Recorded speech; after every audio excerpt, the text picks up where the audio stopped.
Hello my dear friends and lovely students, you are welcome to Study with Saurabh. In this video we are going to talk about the next topic of metal and non-metals और ये topic है reactivity series. Reactivity series में हम specially इसलिए focus करते हैं क्योंकि हमें पता चलता है कि किस रिएक्शन में कौन सा मेटल ज़्यादा रिएक्टिव है और कौन सा मेटल कम रिएक्टिव है। जैसे कि अभी मैं आपके साथ डिस्कस करती हूँ पोटाशियम, सोडियम, कैल्शियम, मैग्नीशियम और लेड तक, ये सारे के सारे हाइड्रोजन से ज़्यादा रिएक्टिव हैं। इसका मतलब है कि जो रिएक्शन हमने पिछले उसमें देखी थी, सेकंड रिएक्शन थी जिसमें हमने देखा कुछ कोल्ड वाटर के साथ रिएक्ट कर रहे हैं, कुछ हॉट वाटर के साथ और कुछ स्टीम के साथ, और उसके बाद हमने देखा था मेटल की डाइल्यूट एसिड के साथ रिएक्शन। तो उसमें भी कॉपर वगैरह जैसे जो मेटल्स हैं वो रिएक्ट नहीं करते। उसका रीज़न क्या है? उसका रीज़न है रिएक्टिविटी सीरीज़। कुछ रिएक्ट अच्छे से करते हैं, कुछ वीकली रिएक्ट करते हैं, उन सब का कारण है रिएक्टिविटी सीरीज़। अब इस रिएक्टिविटी सीरीज़ में जो हाइड्रोजन से ज़्यादा रिएक्टिव हैं उसका मतलब क्या है? हाइड्रोजन से ज़्यादा रिएक्टिव हैं कैसे पता चलेगा? किस तरीके से ये चीज़ चेक होगी? तो लेट्स सी। मेटल्स रिएक्ट करते हैं व्हेन दे लूज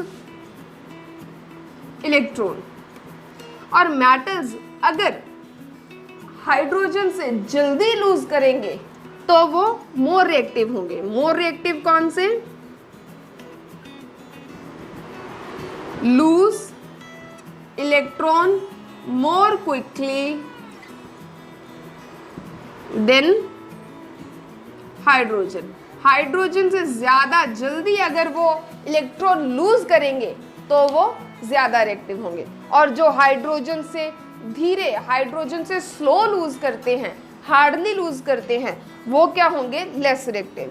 और कॉपर, मरकरी, सिल्वर, गोल्ड ये बहुत स्लोली लूज करते हैं, इसीलिए these are less reactive than hydrogen. और जो मोर रिएक्टिव देन हाइड्रोजन हैं वो ज़्यादा जल्दी लूज करते हैं।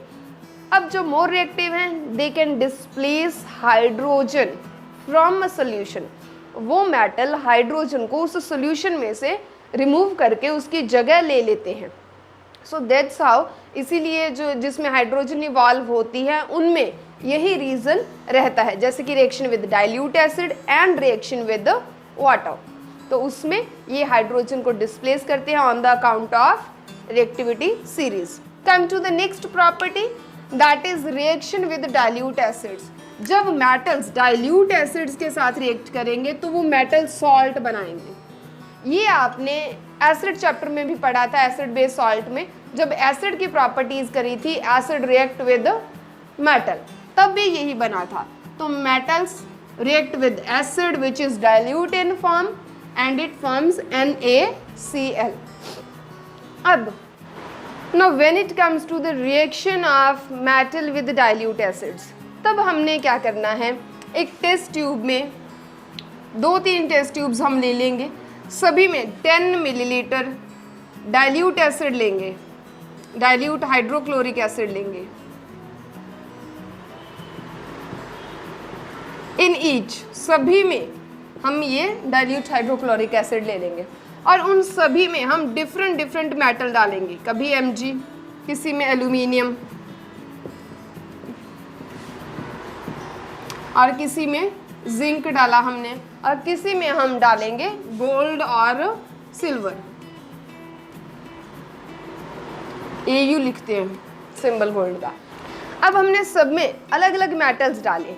जब भी एक मेटल रिएक्ट करता है डाइल्यूट हाइड्रोक्लोरिक एसिड के साथ, it will gives us hydrogen. तो जिनमें हाइड्रोजन के बबल्स फास्ट बनेंगे दे आर मोर रिएक्टिव, और जिनमें स्लो बनेंगे दे आर लेस रिएक्टिव, और कईयों में नो बबल्स मतलब नो हाइड्रोजन। तो इससे हमें पता चल जाएगा which is more reactive, which is less reactive.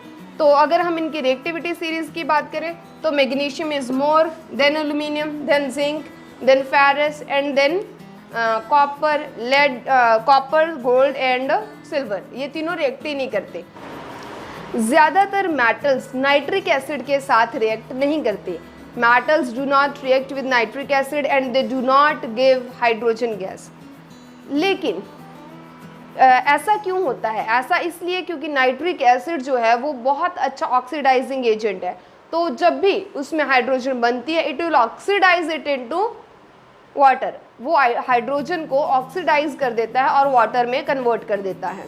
लेकिन फिर भी दो मेटल्स हमारे पास है, मैंगनीज एंड मैग्नीशियम, जो नाइट्रिक एसिड के साथ रिएक्ट करते हैं और रिएक्ट करने के बाद हाइड्रोजन इवॉल्व भी करते हैं। मैग्नीशियम क्या करता है? हाइड्रोजन को रिप्लेस करता है डाइल्यूट नाइट्रिक एसिड में से। डाइल्यूट नाइट्रिक एसिड बहुत ज़्यादा डाइल्यूट करके लिया जाएगा और यहाँ पे मैग्नीशियम नाइट्रेट बनेगा। क्यों? क्योंकि मैग्नीशियम हाइड्रोजन को रिप्लेस कर सकता है और इसीलिए वहाँ से हाइड्रोजन इवॉल्व होती है। और when it comes to manganese, manganese same hydrogen को रिप्लेस करेगा एंड मैंगनीज नाइट्रेट बनाएगा, and because it has replaces hydrogen.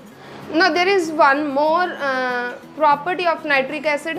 Nitric acid और हाइड्रोक्लोरिक एसिड जब रिएक्ट करते हैं, they together form one another compound which is known as aqua regia, जिसको हम एक्वारेगिया बताते हैं। उसमें एक्वारेगिया में होता क्या है?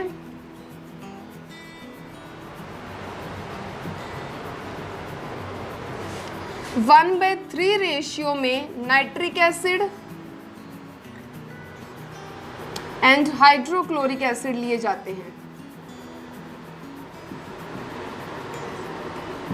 Both are in concentrated form. It is a freshly prepared mixture of 1 part of nitric acid and 3 parts of hydrochloric acid. This is really highly corrosive in nature. ये इतना ज़्यादा corrosive होता है कि ये metals को बहुत जल्दी dissolve कर देता है। Just like अगर हम गोल्ड की बात करेंगे, गोल्ड को बहुत जल्दी डिसॉल्व कर देता है। सो एक्वारेगिया इज अ कंपाउंड और is a mixture of concentrated nitric acid in 1 part, 3 parts of hydrochloric acid. So this is all about this part. Next video में बाकी की मेटल की प्रॉपर्टीज करते हैं। Stay tuned with me, subscribe my channel and उससे पहले bell icon ज़रूर hit करिएगा एंड अपने फ्रेंड्स के साथ ज़रूर शेयर करिए। Thank you so much.